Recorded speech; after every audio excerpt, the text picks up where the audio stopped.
back to my channel. This is my husband Alex, and we're gonna do a video just giving some tips for young couples that are looking to get married. I thought this would be a cool video because we're still a young couple, in our 20s still, but we got married, I guess people would say fairly young. I was 23, he was 22. And so yeah, I just thought we would share some tips about what we've experienced in our 6 years of marriage, some tips on couples can look forward to or prepare when looking to get married. So yeah, we're gonna do that. You ready? Yeah. So we're just gonna jump right in. So my first tip would be to do marriage counseling. Even if you don't belong to a church or anything like that, I would try to find an older, seasoned married couple to kind of like walk you through what to expect in marriage, and just give you, because when you're young and you're in love and you're looking to be married, you've never been married before, so you don't know kind of what to expect or the questions to ask, your boyfriend or girlfriend when you guys, looking forward to marriage. So it'd be good to talk to an older married couple to kind of get advice, see what marriage is all about, allow you to ask some questions of your soon-to-be spouse that you wouldn't know to ask.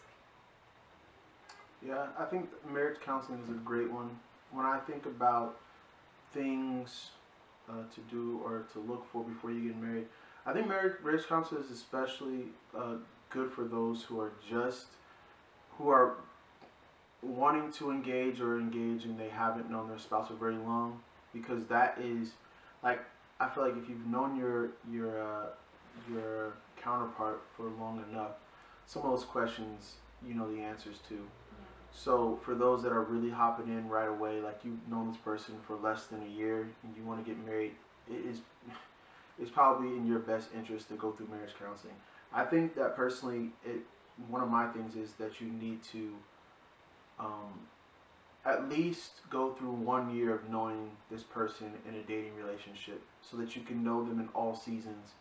Like someone, and this may sound weird, but some people are different from season to season. Summertime, there's things they do, maybe friends you've never heard of, events, things like that they like to be a part of, and a whole different part of themselves that can only be expressed in that season. So it's good that you spend time with them through the seasons, understanding what gets them frustrated, where some of their insecurities are, things of that nature, so that you can recognize whether or not you're able to handle that. Because sometimes you're like, I love the person, but man, I don't know if I can handle this about them right away, and sometimes it takes time. So yeah. So another piece of advice or another tip I would say is to have a conversation about expectations. What you expect of your, soon-to-be husband or wife, and what they expect from you. I don't know, we didn't really have that. I feel like we didn't really have that conversation. Got married, and I'm thinking like, well, he should be doing this, or she, like, this is kind of what I expect, and it's unknown to him, so he's obviously not meeting those expectations, and then vice versa, it can cause tension or arguments and stuff like that. So I would say to have a conversation about expectations and things like that, which would also tie into another tip of communication. Just really communicating, open communication, communicate about everything. Even if you feel like you're over communicating, communicate. So Yeah, I think another thing to look for when you're looking to get married or addressing, this person. I think it's good to understand who their family is and their background, because you may really love the person, and and in order to understand why they do some of the things they do, and why they think the way they think, a lot of it is built upon how they were raised. So, and that being said, it's good to know what that. we have another visitor. He was getting a little cranky, Mm-hmm. but he's going to be on his best behavior. Mm-hmm. What were you saying? No, I didn't say one. Oh, family. I think family is huge. Knowing the family background, not saying that would sway you either way as far as like, not marrying them because of their family background, but like he was saying, it's good to know. Sorry. It's good to know kind of what you're getting yourself into as far as family patterns and different ways of thinking in childhood, and the way that you have grown up can really play a part in who you are, and especially if you're looking to have children, your spouse's childhood and how they were raised could really play into how they raise and parent children. So we have another visitor. Yeah. So yeah, that's a good one. Yep. Another tip I would have that we didn't necessarily do is to save up money for like your life together. Yeah. I know that Alex saved up, for my ring, and we saved up a little for the wedding, which our wedding was a total blessing. Like we didn't have to pay for too much. But yeah, definitely have a savings set up. If there would be one thing I could do differently before we got married, is to have a cushion savings. Yeah. I think to add on to that, so I did have money saved up, but it's also good to know what your spouse's debt looks like. So that may be something like what people would call like a positive debt or a good debt, which would be like school loans, things like that. But if you're looking to jump right into buying a house or purchasing items that require to have a good credit report, then it's good to address those things, so that way at least you can have a mindset of how to delegate the finances you may have saved going into the marriage. I think that's a good one. Finances, I think when it comes to marriage, there have been like 3 main causes that have been promoted or propagated for the reason for divorce and things like that. One would be money. I think the other was sex, and I don't know what the third one is. I think it's just, I don't know. You fill in the blank on the third one. But with all that being said, I think with what Gabrielle was saying with communication, that regards even the intimate parts of your life, the things that you think are appropriate, because a lot of people go into relationships thinking this person is supposed to be everything they want them to be, when in actuality they're everything God designed them to be for you, and that may not be what you want. Yeah, I would, just to piggyback off of that, I would say when a friend of mine was looking to get married, and just asking different questions about her fiance and like some kind of behaviors, like one of the pieces of advice that I gave her, and I would continue to give, is if you marry them how they are right now.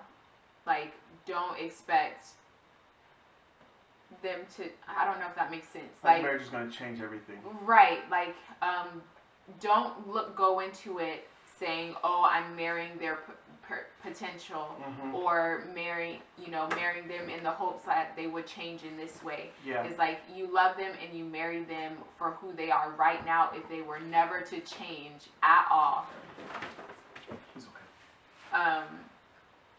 Then you need to still be willing to stick with that person in marriage.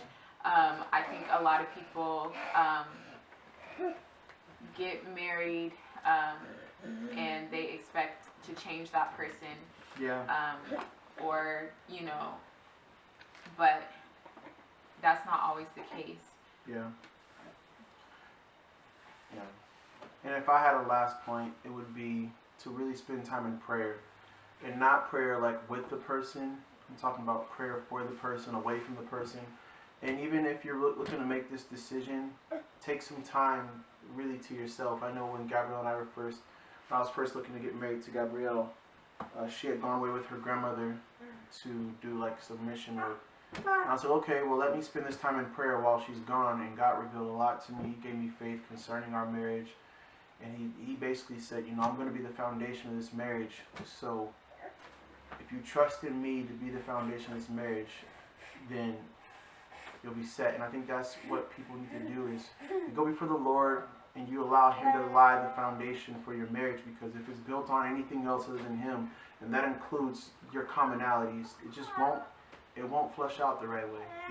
Having Jesus Christ as the foundation of your marriage is, or at least was for us, and it still is essential to like those preparatory moments, like just as important as your finances, even more so important than even the emotional state of the person. I would say having Jesus Christ equally the foundation of your marriage is the most important thing, because it creates a foundation. I would say to be flexible. It's good to have a plan as far as going forward, like what you would like goals and marks that you would like to have, especially like plans with starting a family, when you would like to start a family. I think it's good to have goals and plans for that kind of thing. Just even if it's not about starting a family, but having goals as a couple, as a married couple, when you would like to see yourselves in a home, when you would just having those things and writing those things down, but also being flexible. If it doesn't happen, when you guys set for it to happen, not to get too down about it or to just make adjustments. Marriage is about compromise and making adjustments when needed. So yeah, I would say that when we got married, I had kind of like a 5-year plan because of like just my background. I didn't want to have children before I felt financially, or we felt financially ready to provide for them, which, I mean, it's realistic. Like, if you have a child, you want to be able to provide everything they need, and even some of those things that they want. So I had a 5-year plan.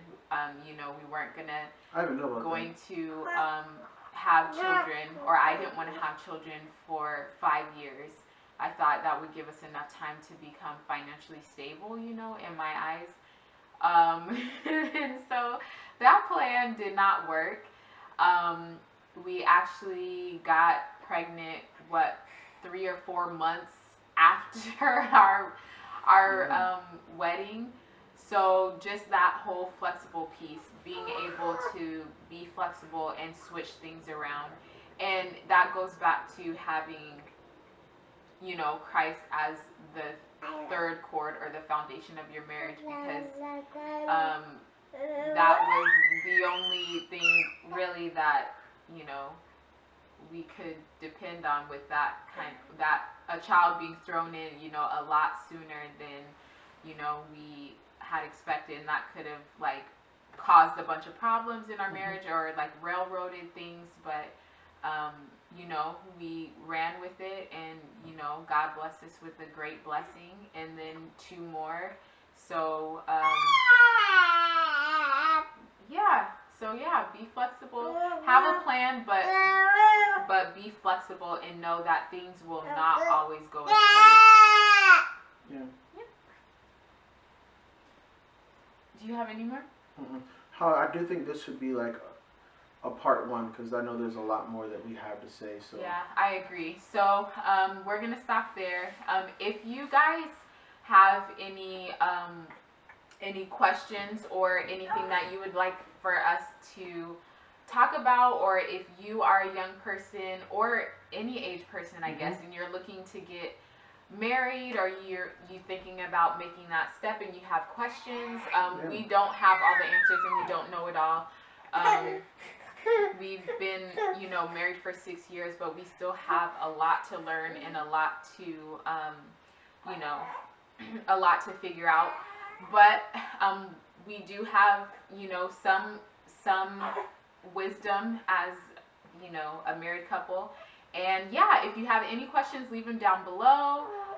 If you know anyone who's, you know, looking to get married, share the video, you know, or have them ask questions. We'll definitely do more of these. I think it's really important just to promote and talk about marriage, especially, you know, healthy marriages, especially in this time where you don't see, like, marriage doesn't seem to be as valued as it was, you know, many years ago. And it doesn't seem to be taken as seriously as it should be. You see a lot of people getting married and then, you know, getting divorced shortly after. And I know no one goes into it looking for that, but I think if people were more properly prepared for marriage, then there would be better success. So anyway, like we said, leave comments down below, questions if you have any. This is part 1, so we'll definitely be doing more of these. And yeah, thumbs up, like the video, and we will see you guys next time. Bye.